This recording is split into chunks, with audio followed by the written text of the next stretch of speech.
Princess, your requested guest has arrived. Thank you, Bastian. You may take your leave for the rest of the afternoon. As you wish, Your Highness. Well, hello there, Dr. Wolf. Please, come in. Don't be shy. Ah, good afternoon, Your Highness. I must say, I am truly humbled and privileged to have been called to your presence. I am at your service for whatever you may— Dr. Wolf, please. There is no need to be so formal. I was hoping for a pleasant chat, free from the normal etiquette of the court. Ah, yes, of course, Princess.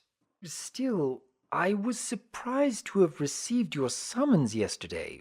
How can I be of service? Please, have a seat. Make yourself comfortable, and help yourself to some tea. My sister had good things to say about her visit with you. I was suddenly reminded of that strange small wolf I'd met all those years ago. You also seem to have done well in helping Princess Twilight and her friends, but I wanted a chance to chat with you myself. How is equestrian life treating you? Oh, well, I certainly can't complain. Ponyville never seems to be in short supply of ponies who spread hope and joy in their daily lives, and I've found a far greater purpose there than any other time in my life thus far. You seem to know exactly where I was needed most when you suggested I settle there after our first meeting, Princess. I am certainly happy to hear that. It sounds like all is well, then? Oh, yes, it is. In that case, Doctor, I have a proposal for you. I would like to have the option to issue special sanctions for certain troubled equestrian citizens to come see you at your office in Ponyville. You would serve as an official social rehabilitation asset. This will likely mean an increased workload for you. It will be quite a responsibility, but you will be doing even more to help me create a better Equestria. Would you be willing to accept this role? Princess, I don't know what to say. You'd honor me with your official endorsement. Although, Yes. I just want to be sure you aren't basing this decision on an exaggerated impression of my abilities. I believe I have done well with Twilight and her friends, but I must admit it hasn't been that way with everyone. I don't always succeed in my efforts to help others. I wouldn't have assumed that you do. But all in all, you have had your share of successes. Isn't that right? Well, yes. Then I have faith in you, Doctor. As long as you have a willing heart and a sincere desire to serve and improve, then that is all I can prudently expect, and I would like to delegate this responsibility to you. After all, none of us can expect to succeed all of the time. Not even you, Princess? I'm afraid not. But you've governed and protected Equestria for generations, maintained stability and peace for all that time. You seem to know just how much to tell Twilight Sparkle, and how much not to tell in order for her to be successful in reawakening the elements of harmony. Despite the pressures and complications of ruling a nation on both a political and personal level, you seem to keep your composure and patience at all times. You're the most accomplished pony in Equestria, and that's with 3 other princesses to compare you to. Surely there is no challenge that would faze or bewilder you. Thank you, Doctor, for that torrent of praise. But are you certain you aren't basing it on an exaggerated impression of my abilities? Princess? I feel I can share this with you, if it will help give you some perspective. I certainly do strive to be my very best, and am proud of all that I have accomplished. But try to remember that I do have the benefit of many centuries' worth of life experience. That means centuries' worth of experience learning from my mistakes. As a result, I can now anticipate and avoid many problems, but that does not mean I am immune to making new mistakes.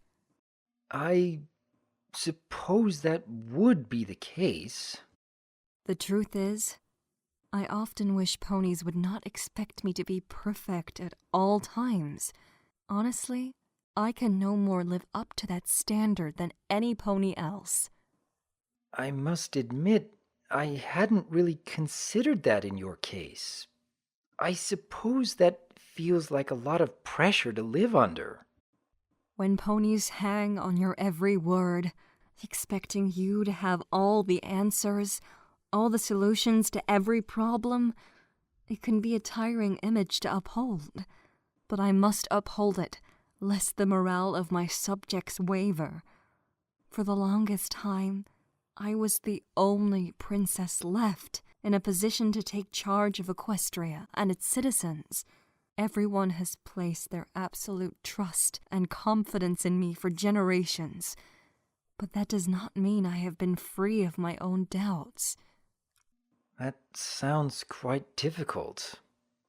I can't claim to have had the same experience as yourself, but I think I understand the burden you're describing, with ponies expecting you to be able to help them with just about anything. I have no doubt that you've experienced at least some of what I am talking about.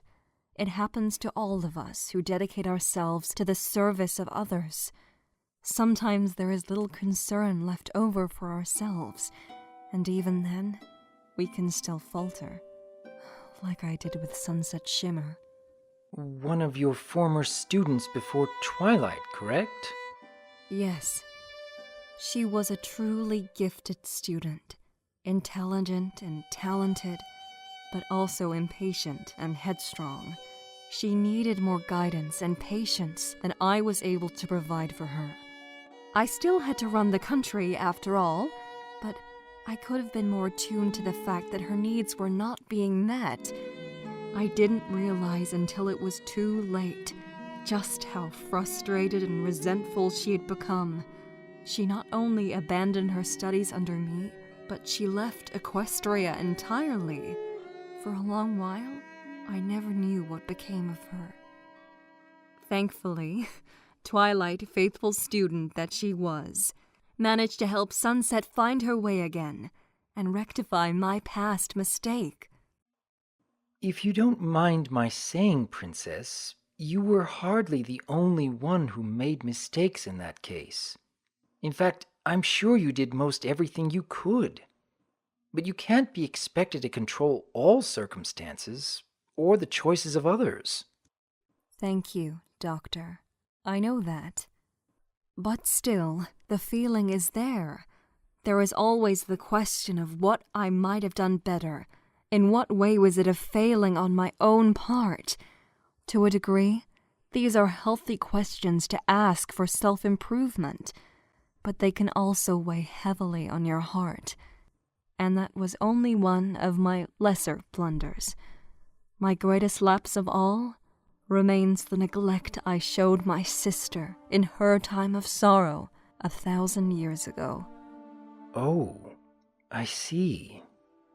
In so many ways, I was still young then, so foolishly absorbed in the prestige of my position that I could not see just how unhappy Luna was, living in my shadow.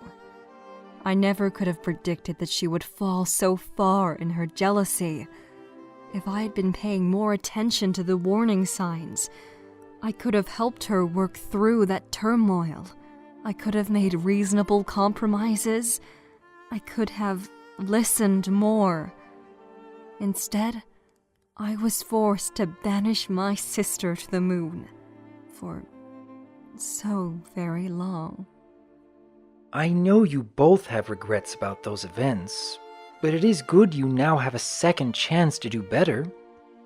For 10 centuries, my poor tormented sister was confined to the moon, and I felt I had lost my only true companion.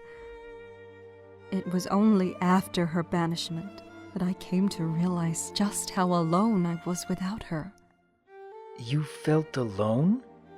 Even with countless ponies praising you for all the gifts you've brought to Equestria?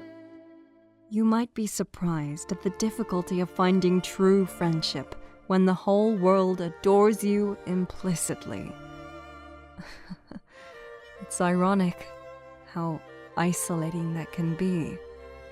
It's part of why I was so insistent that Twilight develop an appreciation for true friendship.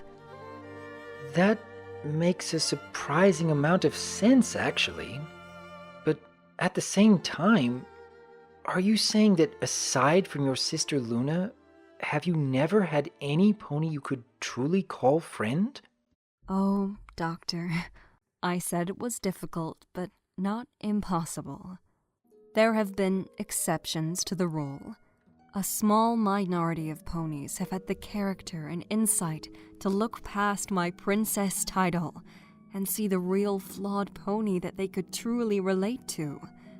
I was always grateful for that, for it is our flaws that make us vulnerable, and our vulnerability that makes us beautiful. Those few who could truly understand that have made sincere and faithful companions over the years.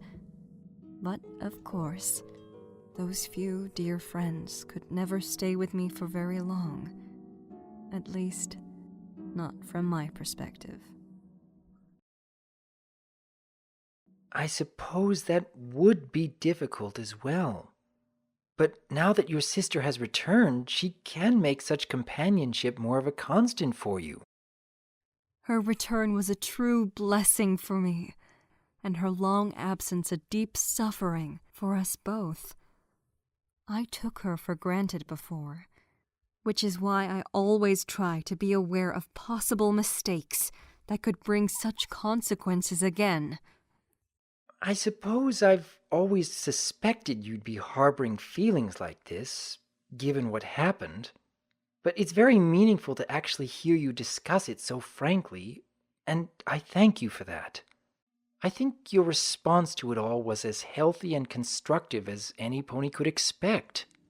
Even though you've made your own mistakes, Princess, I am still very grateful for the mature and enlightened leadership you've shown over the years, and the inspiration you provide for us all. Thank you, Doctor. And so, my advice to you, after telling you all this, is to take careful note of your mistakes, to cultivate an awareness of what went wrong, to always try to improve, and to avoid future hazards. But that does not mean you should be afraid to make mistakes, for that is inevitable, nor should you endlessly dwell upon past ones. In either case, you would not be living a life worth living. Success is a wonderful thing, but at the same time, some of our greatest lessons in life will actually come from our failures, rather than our successes. Yes, very wise words indeed. And that is why I am willing to have faith in you for this task. Are you willing to have faith in yourself, even while knowing that you are not perfect, and will probably make mistakes along the way? I believe I will. Thank you kindly for the encouragement, Princess Celestia. Between you and your sister, I have no doubt that I'll be learning many more such lessons in the years to come, and be all the better for it. Very good. I will look forward to seeing what you can do with your assignments. And I look forward to receiving them. I don't suppose there might be anything else I can help with while I'm here? Oh, my dear Dr. Wolf, you've already been helping me in ways you don't even yet understand. But it isn't always necessary to know how or why your efforts matter to someone else, though I suspect you already know that. Yeah, I guess I do know that. Thank you again, Princess. Well done on your first assignment, Dr. Wolf.